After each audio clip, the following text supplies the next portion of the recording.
नमस्कार। शोम रतूड़ी एनालिसिस में आपका स्वागत है।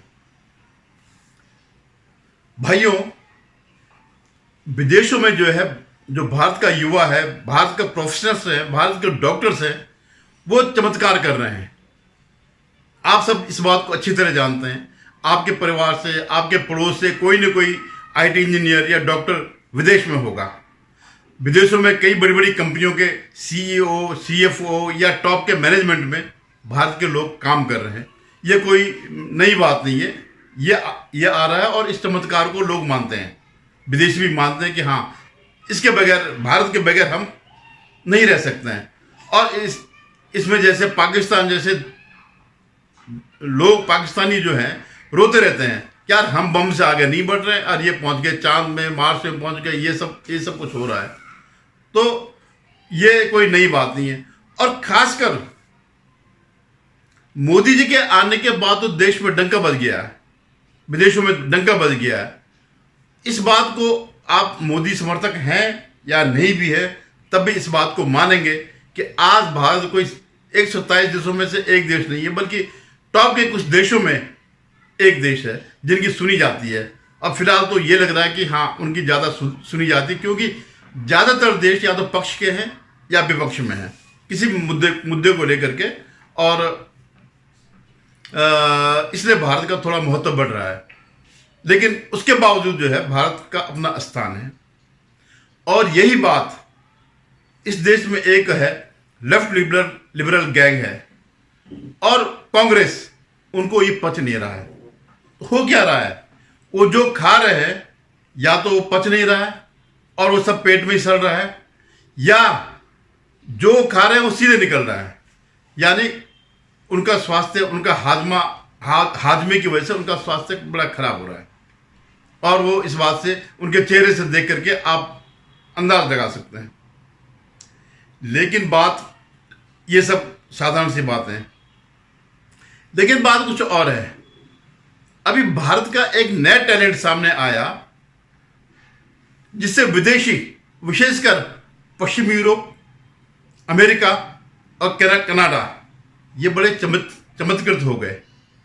उनको ये कहीं से भी नहीं लगा कि सारी खोजें तो हमने करी है, भारत में ऐसा टैलेंट है, उन्होंने ऐसी खोज करी, तो वो बड़े आश्चर्य में पड़े हुए हैं, ऑलमोस्ट बेहोश जैसे हो गए हैं इस उसको लेकर के।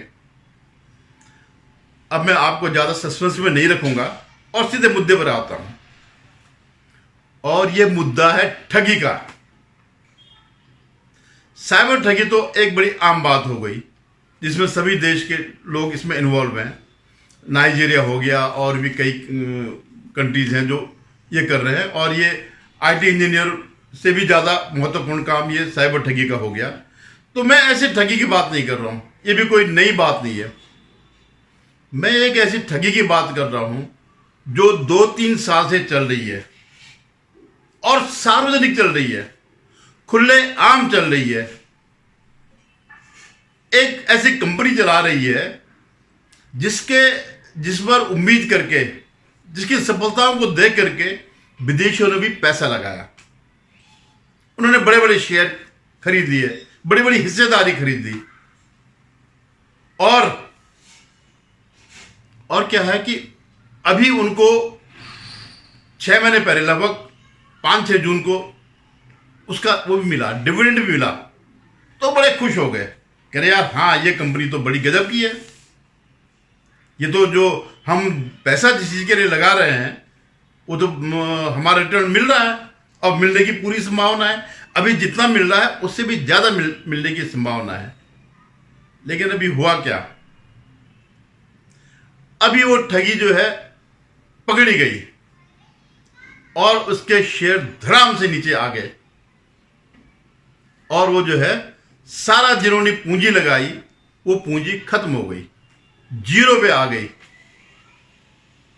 अब मैं आपको बताता हूं कि वो कंपनी कौन है, वो ठगों की कंपनी कौन सी है। आपको याद होगा, पिछले 3-4 सालों से जो मैं बात कर रहा हूं, भारत में किसान आंदोलन के नाम पर एक बड़ी कंपनी आई, जिसका उद्देश्य जो है पैसा ठगना था। और उसने जो शेयर मार्केट में, आपने कभी देखा होगा हिंडनबर्ग टाइप के लोग जो शेयर को डाउन करते हैं फिर अप करते हैं, शॉर्ट सेलिंग टाइप की जो होती है जिससे शेयर ऊपर नीचे होते रहते हैं, तो वो कंपनी सामने आई और उस कंपनी, उसका नाम था भारत में किसान आंदोलन। किसान आंदोलन के नाम पर एक कंपनी बनी और जिसके शेयर खरीदने वालों में सबसे बड़ा जो है हिस्सा खरीदने वाला था जॉर्ज सोरोस। उसने 100 मिलियन लगा दिए। उसने कहा ठीक है कि अगर ये कंपनी बढ़ेगी तो मैं इस देश पर मेरा कब्जा होगा। और उसमें जो यहां पर सीईओ थे और इस कंपनी के जो फ्रेंचाइजी तो थी राहुल गांधी के पास, लेकिन जो सीईओ था वो था योगेंद्र यादव।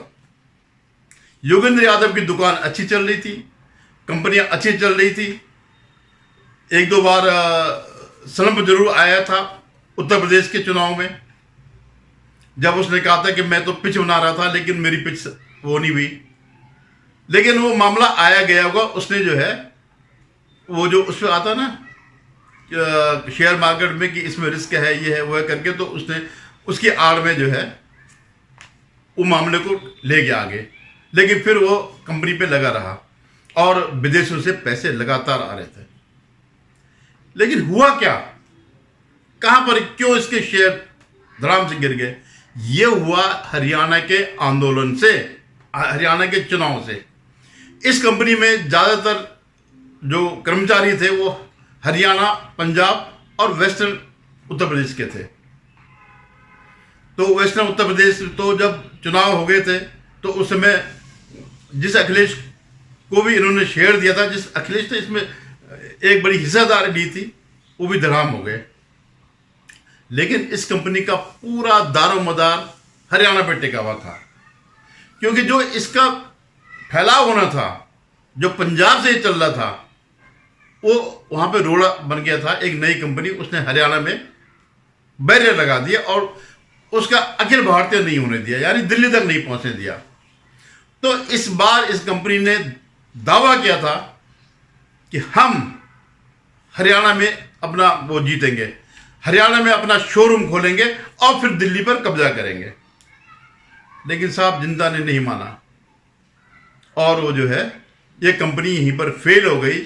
अब उनके लिए पैसा जुटाने की बात तो दूर, हिसाब देना मुश्किल हो गया।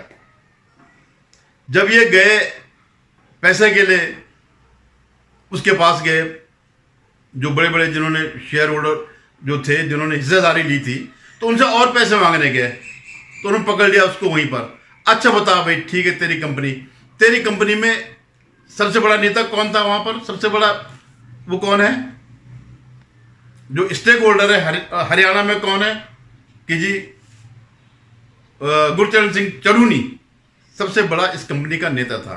उन्होंने कहा ठीक है बता, उसको कितने वोट मिले? उसने कहा जी 1170। कह रहे उसके परिवार के कितने लोग होंगे? कह रहे 40-50 होंगे। रिश्तेदार कितने होंगे? करीबन 10-20 रिश्तेदार भी होंगे। तो उसको समर्थन मिला 70 तो घर का मिला और 1100 पूरे उसका मिला। और तुम कह रहे कि हमारी कंपनी तो बहुत फल फूल रही है, तुमने हमारा पैसा डुबा दिया और तुम फिर पैसे मांगने आ रहे हो। तो वो अभी गिड़गिड़ा रहे कि नहीं साहब नहीं, माई बाप जो है ये हो गया है और वो हमने थोड़ा सा जो है फसल पे ज़्यादा ध्यान नहीं दिया, आंधी तूफान ये सब चीज़ें आ गई। उन्होंने कहा निकलो बाहर, तुम जो है लाखों और करोड़ों की बात करते हो और 1100 पे अटक गए हो और यहाँ फिर ठगने आ गए हो। तो उनको कान पकड़ करके बाहर कर दिया गया। तो ये सबसे बड़ी ठगी है और ये कंपनी जो है जिसे कह सकते हैं डीप स्टेट कंपनी है। अभी मोहन भागवत जी ने भी ये बात कही थी और सारे जो पढ़े लिखे लोग हैं, मैं उनकी बात नहीं कर रहा हूँ, जो रवीश को देखते वाह वाह वाह, या अजीत अंजुम कहते वाह वाह वाह, या अभिषार शर्मा हो गया, दीपक शर्मा हो गया, ऐसे कई इनके छोटे छोटे वो हैं, ये फ्रेंचाइजी, छोटी मोटी फ्रेंचाइजी है। तो हाँ, इस बात को सब जानता था।